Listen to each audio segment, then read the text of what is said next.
Joining me now is Bill Werde, former editorial director of Billboard magazine. Bill, thanks for joining us. In the music industry, you have had some dealings with Prince. Tell us one of your favorite Prince stories.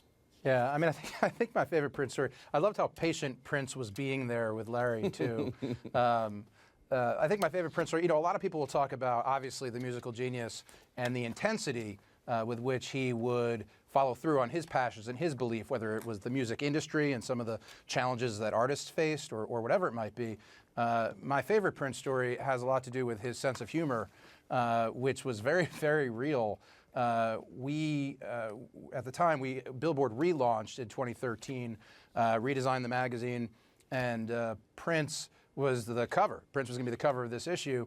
There were all sorts of sort of non-linear interactions with Prince, where we sent a reporter, Gail Mitchell, out to his home, Paisley Park, and when she got there, not only was she not allowed to record anything, but he wouldn't even let her take notes. So he had these kind of quirks, but we were coming right down to the wire. I mean, not the 11th hour, but like the 13th or 15th hour, and we didn't have a cover image yet. And Prince's team was going to provide a couple of different images for us to choose from in that case. And we didn't have an image. We didn't have an image, and I'm panicking. I mean, and I remember the woman who was working with him at the time finally texted me, and she knew I was beyond sanity at that point. And she said, "We have an image, and it's a great image. You guys are going to love it.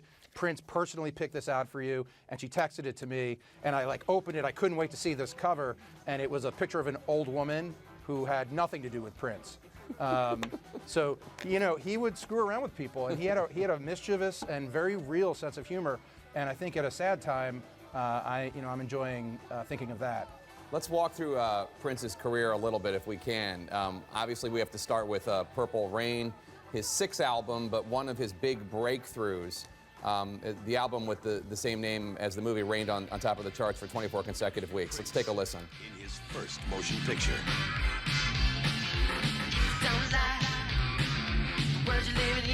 Before he created the music. Purple Rain is the first time I became aware of Prince, although I know it was his sixth album. Where do you see Purple Rain's influence in music today?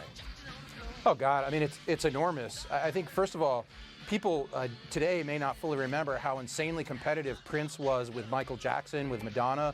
So this is all around the same time when, Michael Jackson's releasing Thriller. Prince kind of one-ups him and releases an entire movie.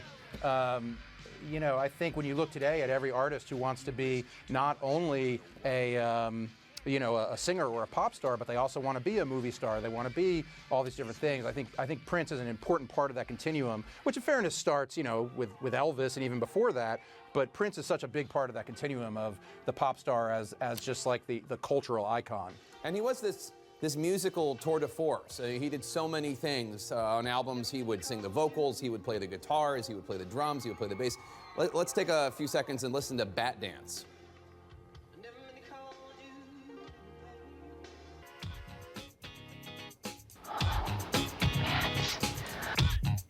Hi, Bruce Wayne.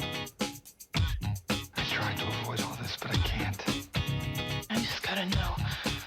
I guess not all of his albums were timeless. That one does seem a little bit stuck in its era. But are there any other performers who do as much as Prince did, and perhaps even more importantly, who try to do as much as he did? Well, I think today, one of the ones that pops to mind would be like a Beyonce, for example, who absolutely is going to, be a star in movies and is going to write music for movies and is going to really kind of take her assets, her brand, and sort of extend it in every direction in a way that doesn't hurt her credibility, but really actually extends her power as an artist. And I think that's a little bit of what you were seeing there with Prince. He also didn't rely on just the traditional boy meets girl constructs on which a lot of artists rely. Here's Kiss, in which he talks about love in a different kind of way.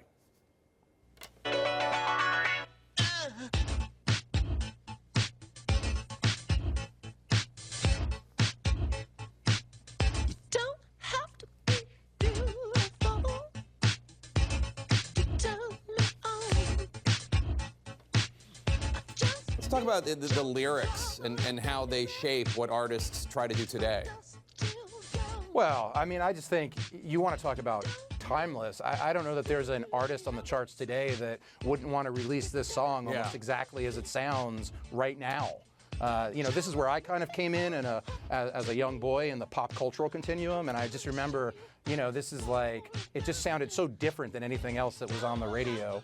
But I also think, today we've all become much more comfortable with hearing what amounts to progressive and provocative discussions of sexuality on, modern media platforms. Prince was so far ahead of his time in this regard. Yeah. In fact, just speaking in terms of pushing the envelope, it was Darling Nikki that then 11-year-old Corinna Gore was listening to in 1984. That Tipper Gore overheard the lyrics, and from there the parental advisory labels were born. Bill Worthy, I shouldn't thank you talk so about much. Oh, of course. Thank you.